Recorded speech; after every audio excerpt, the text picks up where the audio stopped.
Hello दोस्तों, career point में आपका स्वागत है। दोस्तों, आज हम बायोस्फीयर रिजर्व यानी कि जैव आरक्षित क्षेत्र के बारे में जानेंगे। तो चलिए दोस्तों स्टार्ट करते हैं।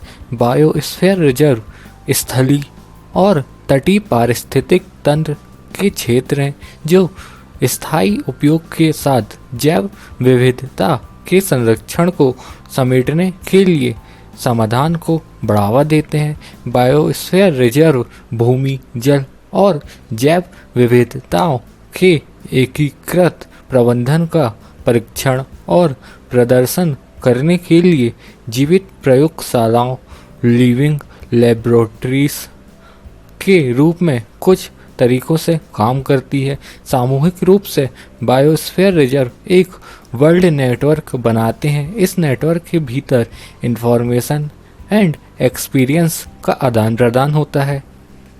यूनेस्को ने बायोस्फीयर रिजर्व का पहला सम्मेलन 1968 में आयोजित किया। इसके परिणाम स्वरूप 1971 में man and the biosphere MAB कार्यक्रम शुरू हुआ। दुनिया में 100 से अधिक देशों में 600 से अधिक बायोस्फीयर रिजर्व हैं। 2015 में बायोस्फीयर रिजर्व में world network of island and coastal शामिल किया गया। बायोस्फीयर रिजर्व को 3 भागों में बांटा गया है, जिसमें पहला है मुख्य क्षेत्र यानी कि कोर जोन, दूसरा है मध्यवर्ती क्षेत्र बफर जोन और तीसरा है संक्रमण क्षेत्र ट्रांजिशन जोन। जैसा कि आप डायग्राम में देख रहे हैं, कोर जोन डार्क ग्रीन में है, मध्यवर्ती क्षेत्र यानी कि बफर जोन लाइट ग्रीन में है and transition zone light pink में है। इसमें TME का मतलब, M मतलब मॉनिटरिंग एंड रिसर्च, T मतलब टूरिज्म एंड रिक्रिएशन, E मतलब एजुकेशनल एंड ट्रेनिंग है। अब हम इन तीनों के बारे में जानेंगे। पहला है कोर जोन। यह बायोस्फीयर रिजर्व का सबसे संरक्षित क्षेत्र है। इसमें स्थानीय पौधे और जानवरों का निवास स्थान होता है। यहाँ अक्सर आर्थिक रूप से महत्वपूर्ण जंगली प्रजातियों का संरक्षण किया जाता है। इसमें मानवीय हस्तक्षेप नहीं होता है। यहाँ सिर्फ मॉनिटरिंग और रिसर्च की परमिशन होती है। दूसरा है बफर जोन। यहाँ बफर जोन कोर जोन को घेर लेता है। इसकी गतिविधियाँ इस क्षेत्र में उन तरीकों से होती है जो कोर जोन की प्राकृतिक स्थिति में सुरक्षा में मदद करते हैं। इसमें सीमित पर्यटन, मछली पकड़ने, चराई आदि शामिल है, जिसे कोर जोन पर इसके प्रभाव को कम करने की अनुमति है। बफर जोन में रिसर्च, टूरिज्म और एजुकेशनल एक्टिविटीज़ को प्रोत्साहित किया जाता है। तीसरा है ट्रांजिशन जोन। यह बायोस्फीयर रिजर्व का सबसे बाहरी हिस्सा है, जहां मानवीय क्रियाएं और संरक्षण साथ में किए जाते हैं।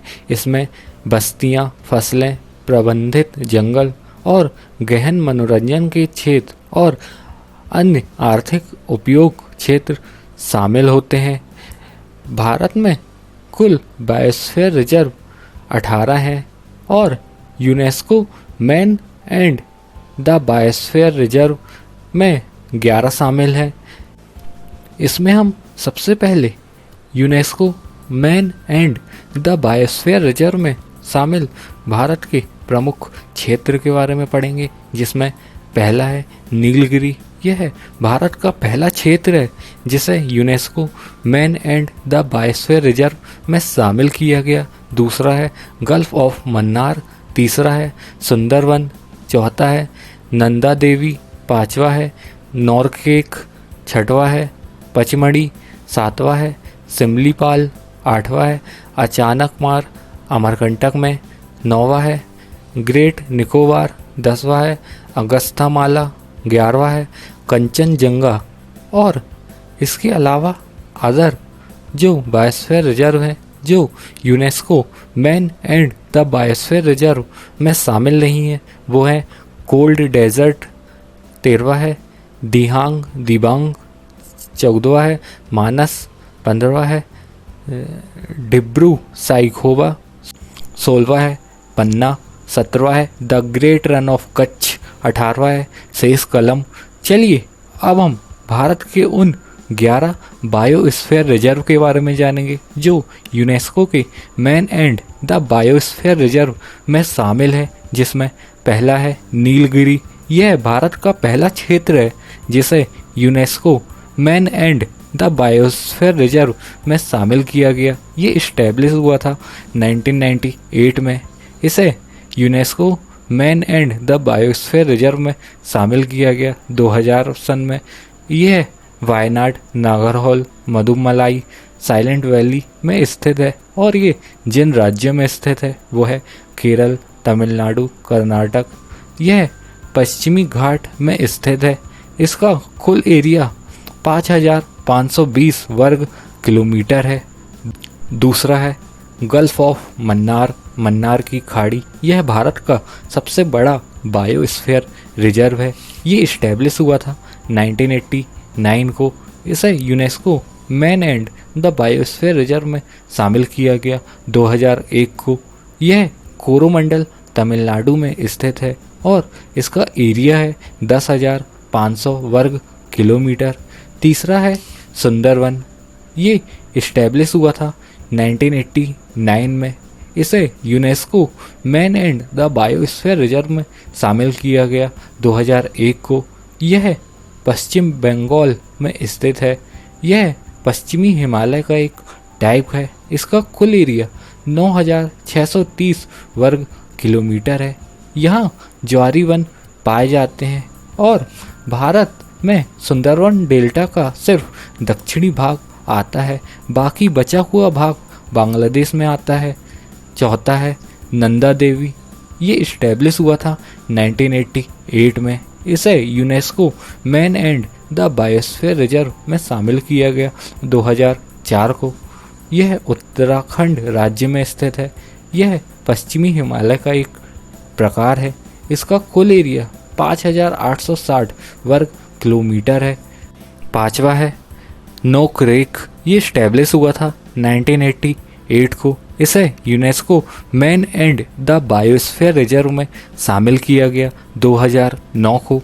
यह पश्चिमी गारो हिल्स मेघालय में स्थित है। इसका कुल एरिया 820 वर्ग किलोमीटर है। छठवा है पचमढ़ी। ये इस्टेब्लिश हुआ था 1999 को। इसे UNESCO man and the biosphere reserve में शामिल किया गया 2009 को। यह मध्य प्रदेश में स्थित है। इसका कुल एरिया 4,981 वर्ग किलोमीटर है।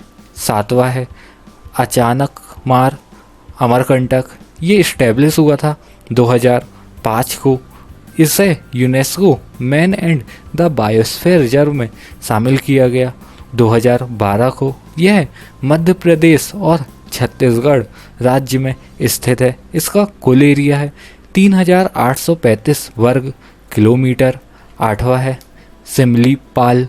ये इस्टेब्लिश हुआ था 1994 को। इसे UNESCO man and the biosphere reserve में शामिल किया गया 2009 को। यह उड़ीसा राज्य में स्थित है। इसका कुल एरिया है 4,374 वर्ग किलोमीटर। नौवा है अगस्ता माला। ये इस्टेब्लिश हुआ था 2001 को। इसे UNESCO man and the biosphere reserve में शामिल किया गया 2016 को। यह केरल और तमिलनाडु राज्य में स्थित है। इसका कुल एरिया है 3,500 वर्ग किलोमीटर। 10वां है ग्रेट निकोबार। ये इस्टेब्लिश हुआ था 1989 को। इसे UNESCO man and the biosphere reserve में शामिल किया गया 2013 को। यह अंडमान एंड निकोबार द्वीप समूह में स्थित है। इसका कुल एरिया है 885 वर्ग किलोमीटर। 11वां है कंचनजंगा। ये इस्टेब्लिश हुआ था सन 2000 को। इसे UNESCO man and the biosphere reserve में शामिल किया गया 2018 को। यह सिक्किम राज्य में स्थित है। इसका कुल एरिया है 2,620 वर्ग किलोमीटर। अब हम बाकी बचे हुए 7 बायोस्फीयर रिजर्व के बारे में जानेंगे, जिसमें पहला है कोल्ड डेजर्ट। इसका फॉर्मेशन हुआ था 2009 को। इसका कुल एरिया है 7,770 वर्ग किलोमीटर और यह हिमाचल प्रदेश राज्य में स्थित है। दूसरा है दिबांग। इसका फॉर्मेशन हुआ था 1998 को। इसका कुल एरिया है 5,112 वर्ग किलोमीटर और यह अरुणाचल प्रदेश राज्य में स्थित है। तीसरा है मानस। इसका फॉर्मेशन हुआ था 1989 को। इसका कुल एरिया है 2,837 वर्ग किलोमीटर और यह असम राज्य में स्थित है। चौथा है डिब्रू साइखोवा। इसका फॉर्मेशन हुआ था 1997 को। इसका कुल एरिया है 765 वर्ग किलोमीटर और यह असम राज्य में स्थित है। पांचवा है पन्ना। इसका फॉर्मेशन हुआ था 2011 को। इसका कुल एरिया है 2,998 वर्ग किलोमीटर और यह मध्य प्रदेश राज्य में स्थित है। छठवा है the great Rann of Kutch. इसका फॉर्मेशन हुआ था 2008 को। इसका कुल एरिया है 7,500 वर्ग किलोमीटर और यह गुजरात राज्य में स्थित है। सातवां है शेष कलम। इसका फॉर्मेशन हुआ था 2010 को। इसका कुल एरिया है 4,755 वर्ग किलोमीटर और यह अरुणाचल प्रदेश राज्य में स्थित है। दोस्तों, आपके लिए आज का प्रश्न है। पहला प्रश्न, बायोस्फीयर रिजर्व का पहला सम्मेलन कब आयोजित हुआ था? दूसरा प्रश्न, UNESCO man and the biosphere reserve में शामिल किए जाने वाला भारत का पहला क्षेत्र कौन सा था? तीसरा, UNESCO man and the biosphere reserve में शामिल किया जाने वाला भारत का सबसे नया क्षेत्र कौन सा है? दोस्तों, इन तीनों क्वेश्चन के आंसर आप हमें कमेंट बॉक्स में कमेंट करके ज़रूर बताएं। दोस्तों, यदि आपको हमारी वीडियो पसंद आई हो तो वीडियो को लाइक और चैनल को सब्सक्राइब ज़रूर करें और साथ ही वीडियो को शेयर करना ना भूलें।